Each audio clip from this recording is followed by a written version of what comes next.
Berapa harga yang berani Anda bayar jika Anda diberi kesempatan untuk melihat masa depan? Dan yang terpenting, jika Anda bisa melihat masa depan, apakah Anda akan mengambil keuntungan darinya? Atau lagi-lagi Anda akan kehilangan sebuah peluang?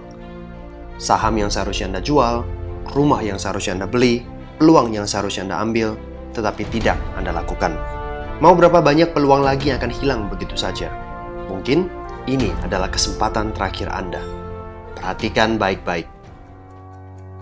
Setiap satu dekade, sesuatu yang amat besar muncul. Di tahun 70-an, zamannya microwave. Di tahun 80-an adalah zaman video tape recorder. Di tahun 90-an, mulai zamannya komputer dan internet. Orang-orang yang jeli peluang di tahun 80-an menjadi jutawan.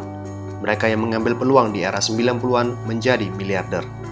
Menurut Anda, apa yang akan terjadi di tahun-tahun berikutnya? Dalam buku larisnya The Next Trillion dan The Wellness Revolution, ahli ekonomi ternama Paul Zahn-Pilzer menyatakan bahwa industri kesehatan dan kecantikan akan menjadi industri yang menghasilkan triliunan US dollar per tahun. Produk perawatan kesehatan dan kecantikan akan membuat orang-orang lebih sehat, tampil lebih prima, awet muda, dan mencegah berbagai penyakit. Pikirkan ini, mayoritas industri kesehatan bahkan tidak pernah ada puluhan tahun yang lalu. Namun di awal tahun 2000, industri ini mampu mencetak omset 300 miliar US dollar setahun. Dan di tahun 2015, industri ini telah mencetak hingga 1,6 triliun US dollar. Ini berarti kenaikan sebesar 500%. Omset 1,6 triliun US dollar setahun berarti 42 miliar rupiah per menit. Sebuah peluang yang luar biasa bagi mereka yang melihatnya. Nah sekarang, mari kita bahas bagaimana Anda dapat terlibat di dalam industri bernilai triliunan US dollar ini. Anda punya 3 pilihan. Pertama sebagai seorang praktisi, kedua membuka pabrik, dan ketiga menjadi distributor. Praktisi seperti dokter, peneliti, dan ahli terapis telah terbukti sebuah profesi yang menghasilkan kekayaan.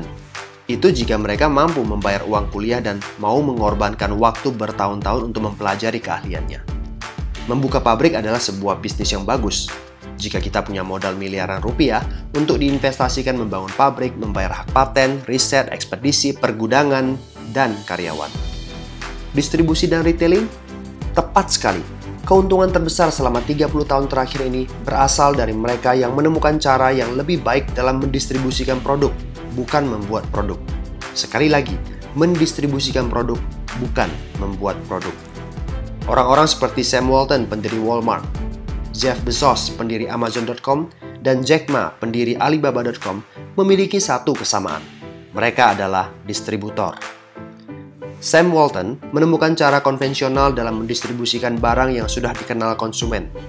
Tetapi miliarder baru di abad 21 mendapatkan keuntungan dari bisnis distribusi dengan cara memberikan pengetahuan pada konsumen tentang produk baru dan menginformasikan tentang saluran distribusi yang baru. Ini yang disebut konsep distribusi modern yang menggabungkan promosi dan retail secara online maupun offline. Pertumbuhan industri kesehatan terus meningkat dan tak akan terhentikan. Berbeda dengan zaman dahulu, orang-orang dewasa ini lebih peduli akan kesehatan. Mereka ingin hidup lebih baik, ingin tinggal di rumah yang nyaman, mengendarai mobil impian, ingin tetap sehat, awet muda, dan mereka bersedia membayar berapapun untuk itu. Siapkah Anda mengambil bagian dalam tren yang menggiurkan ini? Orang-orang yang menunjukkan video ini kepada Anda dapat menjelaskan lebih dalam lagi tentang model pendistribusian produk kesehatan dan kecantikan dengan sistem yang telah sukses dan terbukti. Model usaha yang dapat Anda mulai secara paruh waktu dari rumah Anda, tanpa modal besar, tanpa pegawai, atau masalah-masalah yang biasa dialami pebisnis tradisional. Sebuah model bisnis yang bisa memberikan hasil puluhan hingga ratusan juta per bulan, trip gratis ke luar negeri beberapa kali dalam setahun, dan berbagai penghargaan lain. Bayangkan, saat ini adalah tahun 1980. Seorang anak muda bernama Bill Gates sedang mencari orang untuk bekerja sama bisnis.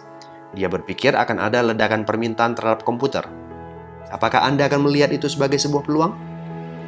Ketika Mark Zuckerberg mengundang 5 temannya untuk menjelaskan ide mendirikan Facebook, hanya 2 yang hadir dan mereka menjadi kaya raya bersama Facebook. Kerugian terbesar adalah mereka yang menutup pikiran terhadap ide-ide baru. Apalagi alasan Anda? Satu hal yang pasti, Jika Anda menonton dan memperhatikan video ini, Anda tidak bisa bilang, "Saya tidak tahu." Saat anak cucu Anda bertanya tentang tren besar di awal abad 21, apa yang akan Anda ceritakan kepada mereka? Apakah Anda akan menjelaskan bagaimana Anda mengambil bagian dan menikmati kemakmuran di era tersebut? Atau Anda akan menjelaskan bagaimana Anda kehilangan peluang tersebut? Statistiknya nyata, trennya nyata, waktunya juga nyata. Mau berapa banyak peluang lagi yang lepas dari Anda begitu saja? Apapun yang Anda lakukan sekarang, jangan lewatkan yang satu ini. Segera hubungi rekan yang memberikan video ini untuk mendapatkan informasi yang lebih lengkap.